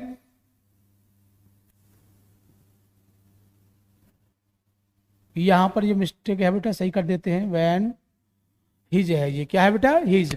आप क्वेश्चन में भी देख सकते हैं, कोई बात नहीं, गलती हो जाती है। कहा जाता है कि इंसान गलतियों का पुतला है, गलती इंसान से ही होती है। इस पेन से कोई गलती नहीं होगी, इस बोर्ड से कोई गलती नहीं होगी, और ना ही बुक्स से कोई गलती होती है। गलती किससे होती है बेटा, गलती इंसान से होती है। तो ऐसी कोई बुरी बात नहीं है, गलती हो ही जाती है। सब उंगलियों का कमाल है, कोई उंगली आगे पीछे हो जाती है तो ऐसी गड़बड़ हो जाती है। ठीक है, आपको टेंशन नहीं लेना है। जब हम यहाँ पर हैं तो आपको कोई टेंशन नहीं लेनी है। अगर वहाँ से गलती होगी तो यहाँ से कोई गलती आपको देखने को नहीं मिलेगी। उस गलती को हम पूरी तरह सुधारने की कोशिश करेंगे, लेकिन ये मत कहना कि सर आपसे गलती नहीं होगी। भाई हम भी तो इंसान हैं, हमसे भी गलती हो सकती है, लेकिन हम पूरी कोशिश करते हैं कि आपको जो कुछ दिया जाए बिल्कुल सही और सटीक दिया जाए, जिससे कि आपकी लाइफ में उससे कुछ बेनिफिट हो। तो when his name was called, जब उसका नाम पुकारा गया था, इन द क्लास, फ्रेंच, किसका, फ्रेंच का जब नाम पुकारा गया था, ये फुल स्टॉप है। तो फ्रेंच कंडीशन, फ्रेंच की जो कंडीशन थी, वाज वेरी पिटेबल, बड़ी दयनीय थी, यानी उसकी कंडीशन बड़ी दुखी थी। कह सकते हैं कि वो बहुत ज़्यादा दुखी था, बहुत ज़्यादा दुखी था। कितना दुखी था, कुछ याद ही नहीं था, दुखी तो होगा ही। And he was very troubled, और वह बहुत ज़्यादा परेशान भी था। अब दुखी तो था और परेशान भी था कि अब पता नहीं क्या होगा, डांट पड़ेगी या मार पड़ेगी। एक तो पढ़नी है, डांट पड़नी है या फिर मार पड़नी है। बट ऐसा कुछ नहीं हुआ था, आपने कहानी पूरी सुनी होगी, ऐसा कुछ भी नहीं हुआ था। एम हेमल ने कहा था बेटा आ जाओ और चुपचाप अपनी सीट पे जाके बैठ जाओ, यही कहा था ना, ठीक। And his heart was beating, और उसका जो दिल था, हृदय, दिल बीटिंग कर रहा था, धड़क रहा था, यानी उसका जो हृदय था वो धड़क रहा था। अब धड़कना तो निश्चित था। And he dare not to look up, उसमें ऊपर देखने की हिम्मत नहीं थी, यानी कि दिल धड़क रहा था, नीचे झुक के ऐसे टेबल से खड़ा हो गया था, नीचे ही देख रहा था, ऊपर देखने की उसकी डेयर ही नहीं हो रही थी, उसकी हिम्मत हिम्मत भी नहीं हो रही थी। तो देखो बहुत ही अच्छी तरह से क्वेश्चन बेस पर हमने आंसर दिए हैं। 2-3 बार वीडियो को अच्छी तरह से देख लेना, मैं गारंटी देता हूं कि आपकी समझ में बहुत ही बढ़िया तरह से आ जाएगा। तो देखो इस तरह से हमारा ये चैप्टर जो है वो क्या हो चुका है बेटा, डी एंड हो चुका है। और आपको ध्यान रखना है, like and share the video and subscribe the channel. तो इस बात को मैंने आपको बताया है, इस बात को आपको अच्छी तरह से याद रखना है।